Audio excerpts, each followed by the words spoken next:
How's it going, guys? Untamed Gaming here. Glad to see you guys stopped by to check out the content. I know I've been gone for a while, and that's because I was taking part of an internship for the past couple of weeks and had no time to think of any topics to make a video about, but that changes today. Today's topic is more of a what would you think video than a this will happen video. I'm going off script here, but this is kind of like a topic that I thought about after the IGN response to Call of Duty Modern Warfare, after they saw the reveal and the gameplays and stuff like that.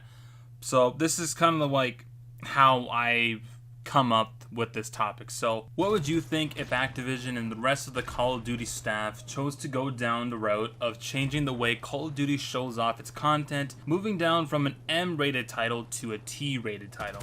Talk about some history here. Call of Duty never was the default rated M first-person shooter game.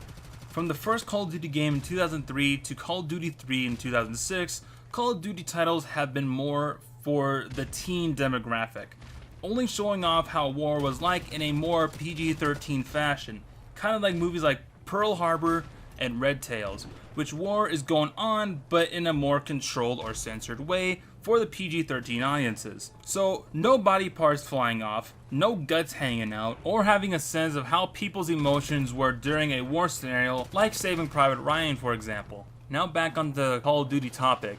I don't know how things are discussed when talking about how a game's content will fall out for a rating, but if I were to come up with one thing, and that would be more freedom to do whatever you want with the game, so this is how I see it. Here in the US, and I'm pretty sure Canada is the same way, but we have this common ratings for ESRB, which is kind of like PEGI, how they rate games. Over here in the US for ESRB, we have E for everyone, E10 for everyone 10 or above, T for teen, M for mature, 17 plus, and RP for rating pending, and some not so common ratings like EC for early childhood and A for adults only 18 plus. Call of Duty from 2003 to 2006 was in the T rated section and can only show off content that was suitable for a T rating. So showing blood, not so much strong language, and violence was good enough. Since Call of Duty was gaining popularity over the years, I would think Activision wanted Call of Duty to do more than what the T rating allowed them to accomplish.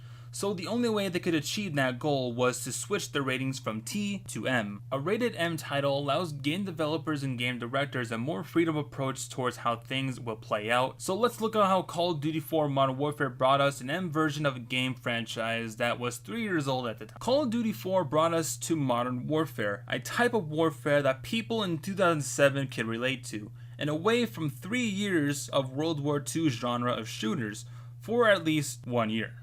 Call of Duty 4 didn't go all out with the M rating, but added more blood, strong language, strong violence, and from a blast of a shotgun, or a headshot from any gun, a spot of blood can be visible from where the enemy's head was. In the mission All Gillied Up, you are an early Captain Price, led by Captain Macmillan, to assassinate Imran Zakhaev, but the attempt was unsuccessful. Besides killing Zakhaev, the 50 cal blows Zakhaev's arm off and blood sprays everywhere. In the Mission Mile High Club, the ending of the mission is you killing a guy in slow motion, and once you shoot the victim, blood sprays everywhere. The blood gets on the ceiling behind him, and as he lays down, a pool of blood can be visible, expanding outwards where the lifeless body is. Treyarch cranks up the violence up to 100, and Treyarch, who is responsible for World at War and the Black Ops series, made the most brutal versions of Call of Duty, with Treyarch Zombies mode being no exception. I already know that Call of Duty Modern Warfare coming this fall will truly be a dark story to tell, so no question it will be rated M. But what would your thoughts be if the next few years Call of Duty goes back how Call of Duty games were in 2003 and 2006? Not graphical wise, just by how they release content. Leave your comments and questions below, and subscribe if you've enjoyed the video. I'll see you guys on the next one. Have a good one. You have execute authority. Bravo 6. Going dark.